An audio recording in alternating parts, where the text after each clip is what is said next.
السلام علیکم۔ آداب۔ ابن انشا کی کتاب اردو کی آخری کتاب سے آج جو میں باب پڑھنے جا رہی ہوں وہ ہے ابتدائی حساب۔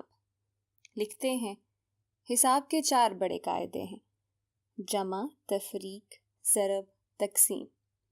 پہلا قاعدہ ہے جمع۔ جمع کے قاعدے پر عمل کرنا آسان نہیں ہے، خصوصاً مہنگائی کے دنوں میں سب کچھ خرچ ہو جاتا ہے اور جمع کچھ نہیں ہو پاتا۔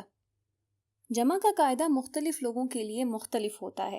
عام لوگوں کے لیے 1 جمع 1 1.5 ہوتا ہے، کیونکہ آدھا تو انکم ٹیکس والے لے جاتے ہیں۔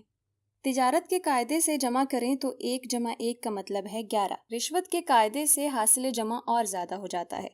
قاعدہ وہی اچھا ہے جس میں حاصل جمع زیادہ سے زیادہ آئے، بشرطے کہ پولیس مانے نہ ہو۔ ایک قاعدہ زبانی جمع خرچ کا ہوتا ہے، یہ ملک کے مسائل حل کرنے کے کام آتا ہے، آزمودہ ہے۔ تفریق: میں سندھی ہوں تو سندھی نہیں ہے، میں مسلمان ہوں تو مسلمان نہیں ہے، اس کو تفریق پیدا کرنا کہتے ہیں، اور حساب کا یہ قاعدہ بھی قدیم زمانے سے چلا آ رہا ہے۔ تفریق کا ایک مطلب ہے منہا کرنا، یعنی نکالنا ایک عدد سے دوسرے عدد کو۔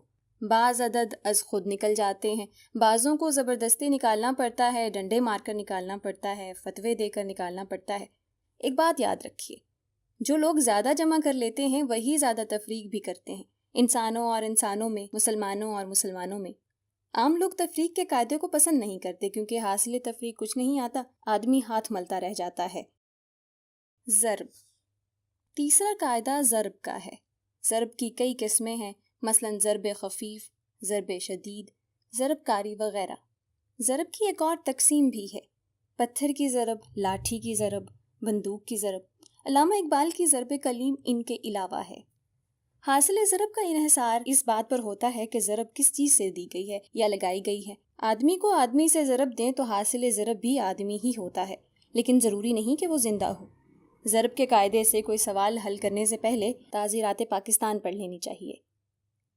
تقسیم: یہ حساب کا بڑا ضروری قاعدہ ہے، سب سے زیادہ جھگڑے بھی اسی پر ہوتے ہیں۔ تقسیم کا مطلب ہے بانٹنا۔ اندھوں کا آپس میں ریوڑیاں بانٹنا، بندر کا بلیوں میں روٹی بانٹنا، چوروں کا آپس میں مال بانٹنا، اہلکاروں کا آپس میں رشوت بانٹنا۔ تقسیم کا طریقہ کچھ مشکل نہیں ہے۔ حقوق اپنے پاس رکھیے، فرائض دوسرے میں بانٹ دیجیے۔ روپیہ پیسہ اپنے کھیسے میں ڈالیے، قناعت کی تلقین دوسروں کو کیجیے۔ آپ کو مکمل پہاڑا ماں گر یاد ہو تو کسی کو کانو کان خبر نہیں ہو سکتی۔ آخر کو 12 کروڑ کی دولت کو 22 خاندانوں نے آپس میں تقسیم کیا ہی ہے، کسی کو پتہ چلا؟